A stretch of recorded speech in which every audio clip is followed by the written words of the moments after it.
Hello everyone, welcome back to my blogs. আশা করি তোমরা সবাই ভালো আছো, সুস্থ আছো। আমিও ভালো আছি। কিছুদিন আগে আইজল ঘুরতে গিয়েছিলাম। এটা হচ্ছে সেকেন্ড ডে, যেটা আমরা সলোমন টেম্পলসে গিয়েছিলাম। তো সকাল সকাল ব্রেকফাস্ট সেরে আমরা রওনা দিয়ে দিলাম। রাস্তাঘাট একটু ফাঁকা ছিল, যেহেতু গিঞ্জির মধ্যেও কোনো হর্ন ছিল না, তো যে যার মতো করে ডিসিপ্লিন ওয়াইজ গাড়ি চলছিল, কোনো হর্ন ছিল না। আর যেহেতু আমরা সকাল সকাল রওনা দিয়েছি, সেই কারণে রাস্তাঘাট একটু ফাঁকা ছিল। তো আইজল মেন সিটি থেকে সলোমন টেম্পলস হচ্ছে 10 কিলো। যেহেতু আমাদের লোকেশনটা ঠিক জানা ছিল না, তো আমাদের একটু একটু বেশি টাইম লেগেছিল। আর ওখানকার এরিয়াগুলির মধ্যে দেখলাম ফুল গাছ ওরা ভীষণ পছন্দ করে। ফুল গাছ প্রতিটি ঘরে ঘরেই আমি ফুল গাছ লক্ষ্য করেছিলাম। কোনো হর্ন ছিল না, এতটাই ভালো লেগেছিল, যেন চোখে পড়ার মতো আইজল সিটি। সো আমরা আস্তে আস্তে কিছু লোকের কাছ থেকে জিজ্ঞেস করে সলোমন টেম্পলসের দিকে যাচ্ছি।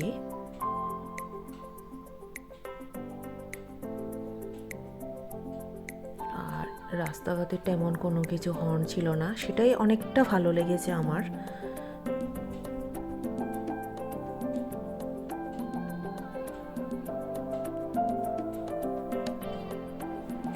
ওদের বাড়িঘরগুলোর দেখার একদম চোখে পড়ার মতো, এক একটা ভিউ ছিল অসাধারণ।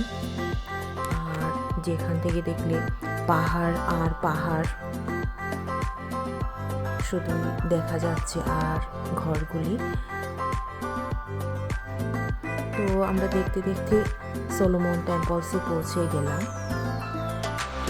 আর ভেতরে গিয়ে দেখলাম এতটাই সুন্দর, যেটা চোখে না দেখলে সেটা বোঝা যায় না।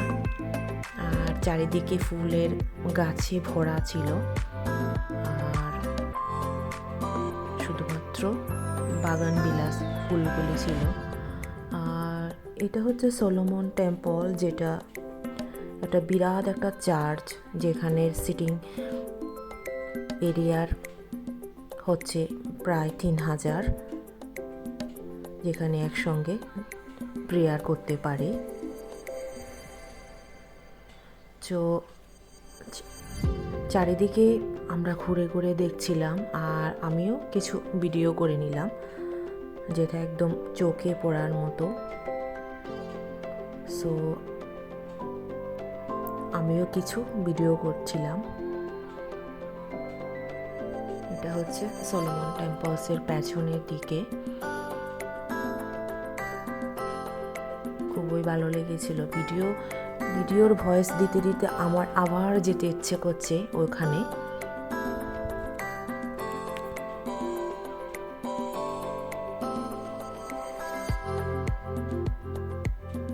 চারিদিকে ফুল আর ফুল, দেখতে অসাধারণ ছিল।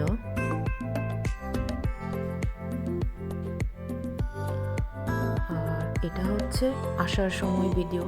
সো বন্ধুরা, তোমাদের যদি আমার এই ভিডিওটা ভালো লেগে থাকে, অবশ্যই একটা লাইকস, কমেন্ট এবং সাবস্ক্রাইব করবে। আজ আমার ব্লগ এই পর্যন্তই। সবাই ভালো থেকো, সুস্থ থেকো, আর সবাইকে ভালো রেখো। Thank you so much.